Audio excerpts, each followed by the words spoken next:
चलिए पढ़ते हैं आखेट संग्रह अध्याय 2। हिस्ट्री के चैप्टर का ये है अध्याय 2। इसमें हम पढ़ेंगे आखेट खास संग्रह, भोजन उत्पादन तथा तुषार की लेह यात्रा। तुषार अपने एक रिश्तेदार की शादी में दिल्ली से चेन्नई जा रहा था।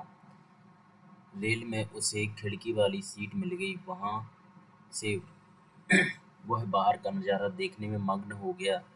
तेज दौड़ती गाड़ी से उसने देखा कि पेड़ पौधे, घर, खेत खलिहान बड़ी तेजी से पीछे की ओर छूटते चले जा रहे थे। फिर उसने चाचा ने उसके कंधे पर हाथ रखकर कहा,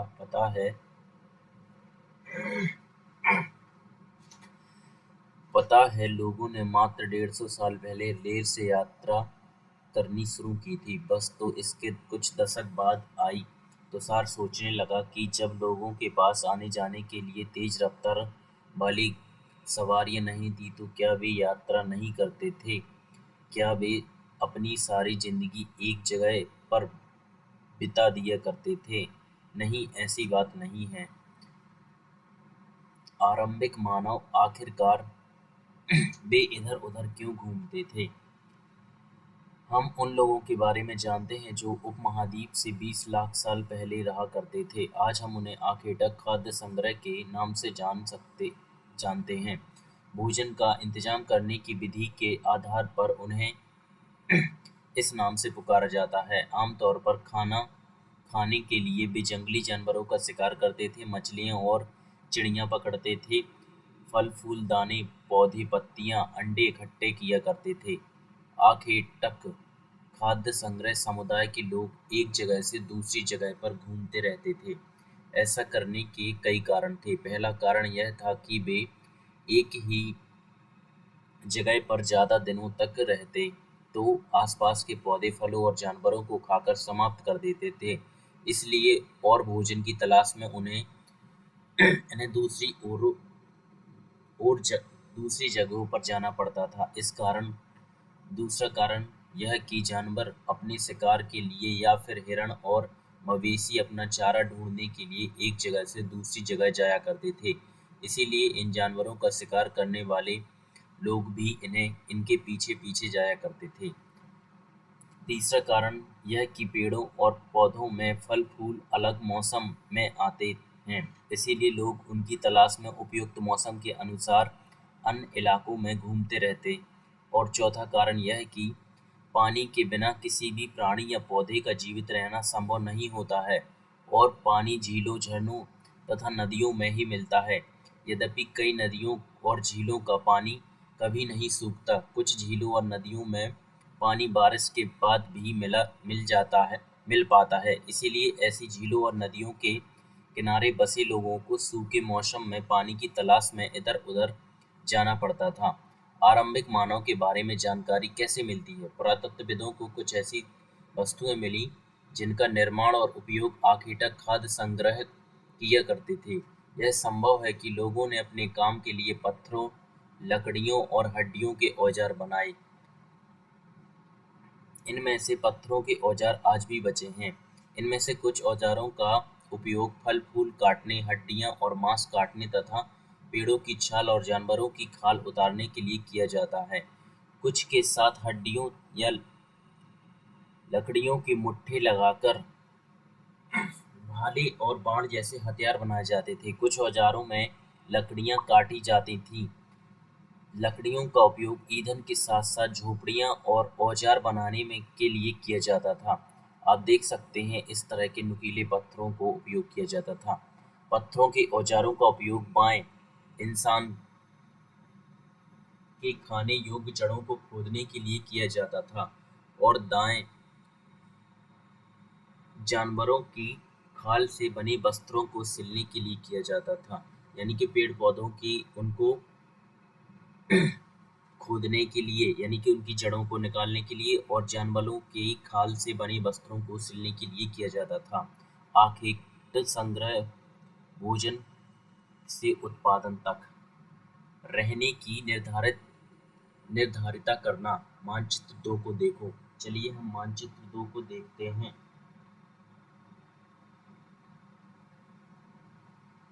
लाल त्रिकोण वाले स्थान में पुरास्थल हैं और जहां आखेट खाद्य संग्रहों के होने वाले प्रमाण मिले। इसके अलावा भी और कई स्थानों पर आखेटक संग्रह कर संग्रहक रहते थे। मानचित्र में सिर्फ कुछ गिने चुने स्थान ही चिन्हित किए गए हैं। कई पुरास्थलों, नदियों और झीलों के किनारे पाए गए हैं। आप लोग देख सकते हैं, देखिए ये भीमबेटका में पाए गए हैं और फिर ये होसगी, कुरनूल गुफाएं और इसी तरह से देखिए इसमें संकेत भी दिए गए हैं कि नवपाषाण पुराकाल, महापाषाण पुराकाल, आरंभिक गांव, आधुनिक भारत, आधुनिक नगर, इसके बारे में इसमें बताया गया है। चलते हैं अगले पेज की ओर। चूंकि पत्थरों के उपकरण बहुत महत्वपूर्ण थे, इसीलिए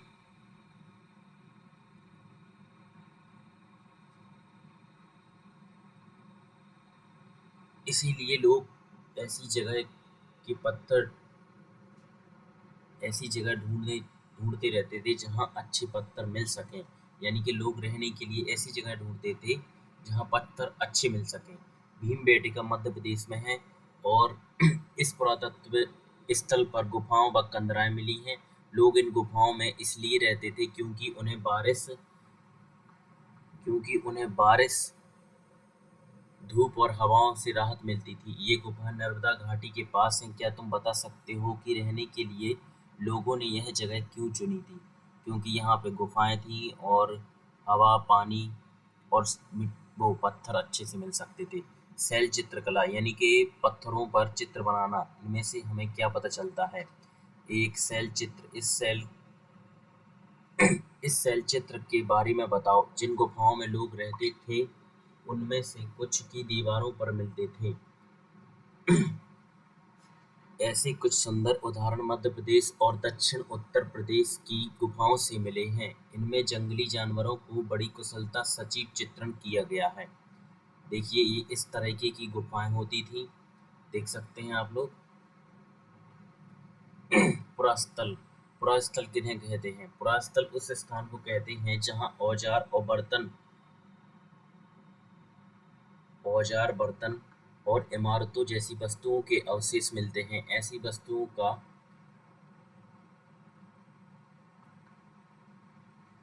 निर्माण लोगों ने अपने काम के लिए किया था और बाद में वे उन्हें वहीं छोड़ गए। ये जमीन के ऊपर अंदर, कभी-कभी समुद्र और नदी के तल भी पाए जाते हैं। इन गुफाओं के बारे में आपको अगले अध्याय में बताया जाएगा, यानी कि पुरातात्विक स्थलों के बारे में। आग की खोज, मानचित्र 2 में कुरनूल गुफा में ढूंढो। देखिए आप लोग देख सकते हैं कि कुरनूल गुफा देखी थी अभी हमने। चलिए दिखाते हैं आपको कुरनूल गुफा। ये है वो उसांगी के पास। चलिए फिर चलते हैं अपने वही चैप्टर की ओर। आग की खोज मानचित्र में आप लोगों ने अभी देखा था कुरनूल गुफा पृष्ठ 12 पर, जहां राख के अवशेष मिलते हैं।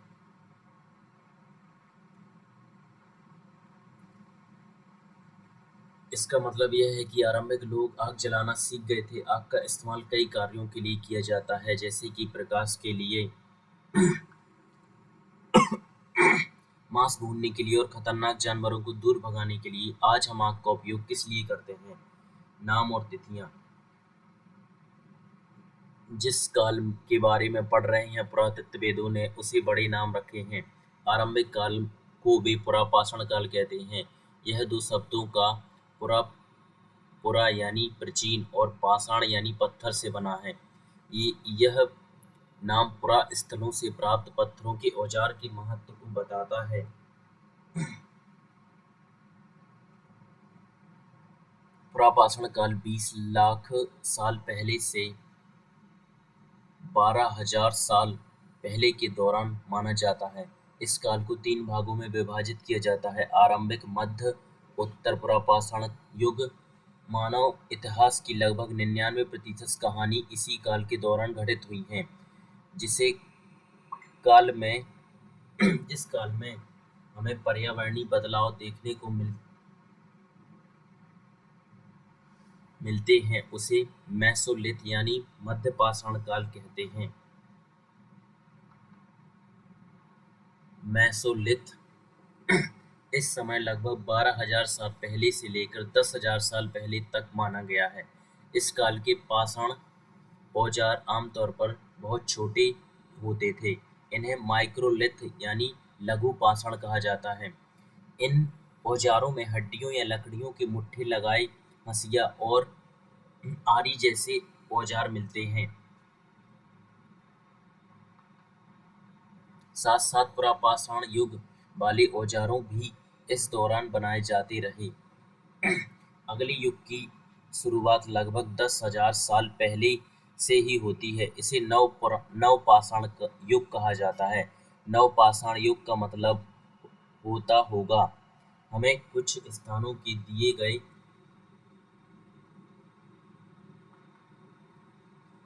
अगले अध्याय में तुम्हें ऐसे अनेक नाम मिलेंगे।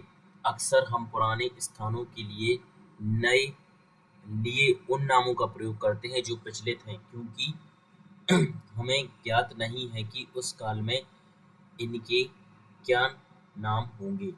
चलिए अगले पेज पे। बदलती जलवायु। लगभग 12,000 साल पहले दुनिया की जलवायु में बड़े बदलाव आए और गर्मी बढ़ने लगी। इसके परिणाम स्वरूप कई क्षेत्रों में घास वाले मैदान बनने लगे और साथ में हिरण बारहसिंगा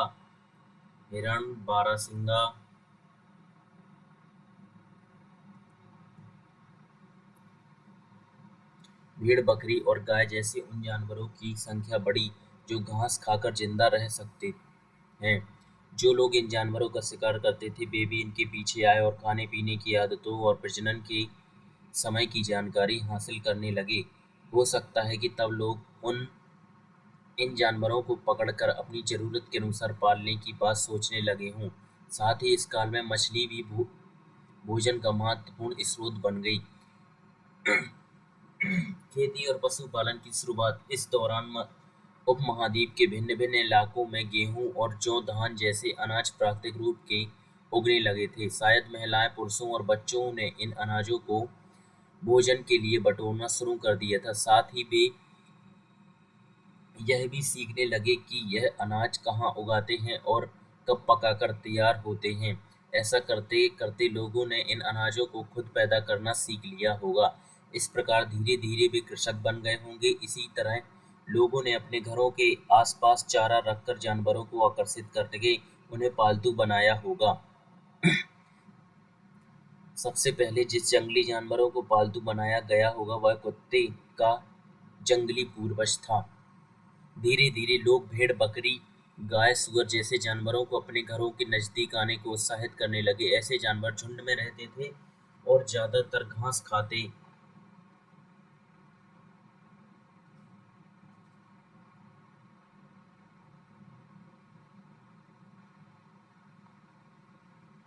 अक्सर लोग अन्य जंगली जानवरों के आक्रमणों को इनकी सुरक्षा किया करते थे और इस तरह धीरे धीरे वे पशुपालक बने होंगे।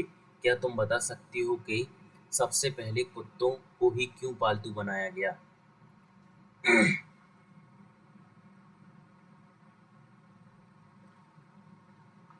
घरेलूकरण की प्रक्रिया।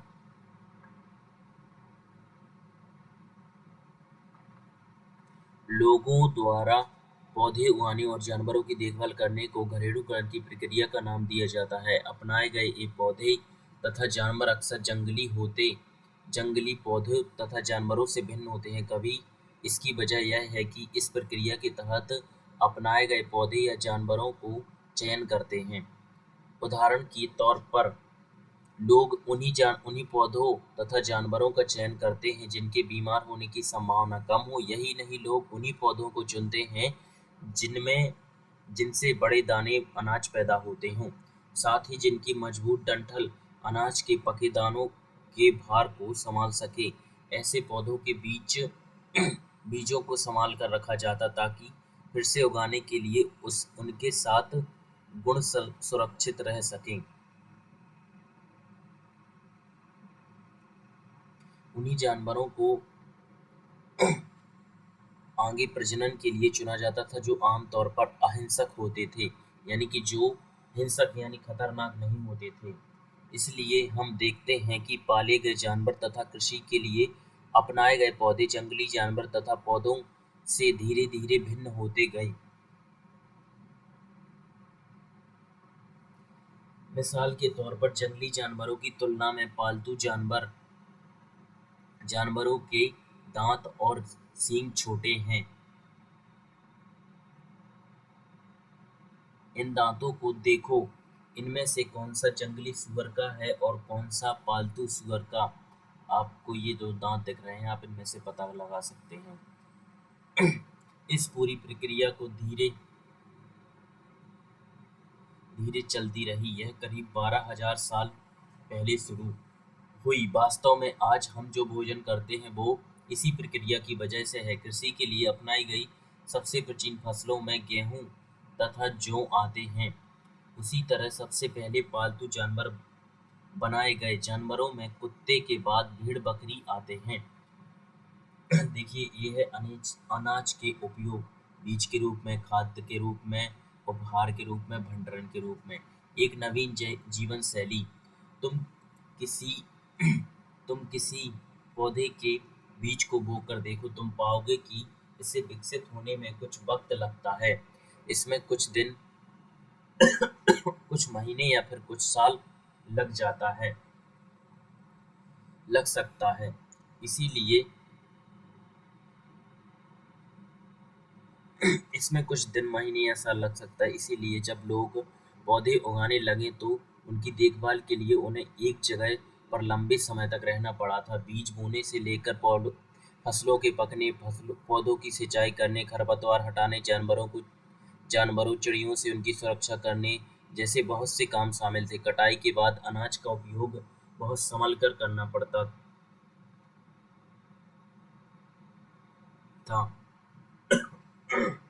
अनाज को भोजन और बीज दोनों ही रूपों में बचाकर रखना आवश्यक था, इसीलिए लोगों को इसके भंडारण की बात सोचनी पड़ी। बहुत से इलाकों में लोगों ने मिट्टी के बड़े बड़े बर्तन बनाए, टोकरियां बुनी, फिर जमीन में गड्ढा खोदा। क्या तुम्हें लगता है कि शिकारी और भोजन संग्रह करने वाले बर्तन बनाते और उनका प्रयोग करते होंगे? एनसीईआरटी इसी प्रकार की होती है। इसमें आप लोगों को क्वेश्चन बेस्ड अंडरस्टैंडिंग दी जाती है। अपनी जवाब का कारण बताओ। जानवर चलते फिरते खाद्य भंडारण। जानवर बच्चे देते जिससे उनकी संख्या बढ़ती। अगर जानवरों की देखभाल की जाए तो उनकी संख्या तो बढ़ती ही है, साथ ही उनसे दूध भी प्राप्त हो सकता है, जो भोजन का एक अच्छा स्रोत है। यही नहीं, जानवरों से हमें मांस भी मिलता है। दूसरे शब्दों में पशुपालन भोजन के भंडारण का एक तरीका है। भोजन के अतिरिक्त जानवरों के क्या क्या मिल सकता है, यानी कि भोजन के अतिरिक्त हमें जानवरों से क्या क्या मिल सकता है। आज जानवरों का उपयोग किस लिए होता है? आओ आरंभिक कृषकों और पशुपालकों के बारे में पता करें। मानचित्र 2 पृष्ठ क्रमांक 12 देखो। क्या तुम्हें कई नीले वर्ग दिखे, यानी कि जो हमने ऊपर देखे थे उसमें से? इनमें से प्रत्येक बिंदु उस जगह को दर्शाता है जहां पुरातत्वविदों ने शुरुआती कृषकों और पशुपालकों के होने के साक्ष्य मिले हैं। ये पूरे उपमहाद्वीप में पाए गए हैं। इनमें से बहुत सबसे महत्वपूर्ण पश्चिमोत्तर क्षेत्र में, आधुनिक कश्मीर और पूर्वी तथा दक्षिणी भारत में पाए गए हैं। वास्तव में ये निर्दिष्ट स्थान कृषकों और पशुपालकों की बस्तियां थी या नहीं, इसे जांचने के लिए वैज्ञानिक खुदाई में मिले पौधों और पशुओं की हड्डियों के नमूनों को अध्ययन करते हैं। इनमें से सबसे रोचक जले हुए अनाज के दानों के अवशेष हैं। ऐसा लगता है कि ये गलती से या फिर जानबूझकर जलाए गए होंगे। वैज्ञानिक इन अनाजों के दानों की पहचान कर सकते हैं। इस तरह हमें पता चलता है कि इस उपमहाद्वीप में विभिन्न भागों में बहुत सारी फसलें उगाई जाती रही होंगी। वैज्ञानिक विभिन्न फसलों की हड्डियों को भी पहचान कर सकते हैं। स्थायी जीवन की ओर पुरातत्वविदों की कुछ पुरास्थलों और झोपड़ियों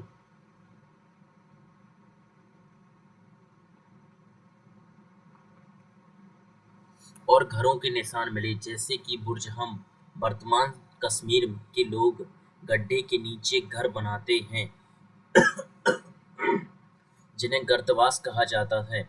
इनमें उतरने के लिए सीढ़ियां होती हैं। इनमें उन्हें ठंड के मौसम में सुरक्षा मिलती है। पुरातत्वविदों को झोपड़ी के अंदर और बाहर दोनों ही स्थानों पर आग जलाने की जगह मिली है। ऐसा लगता है कि लोग मौसम के अनुसार घर के अंदर या बाहर खाना पकाते होंगे। बहुत सारी जगहों के पत्थर के औजार भी मिले हैं। इनमें से कई ऐसे जो पुरापाषाणकालीन उपकरणों से भिन्न हैं, इसीलिए इन्हें नवपाषाण युग का माना गया है।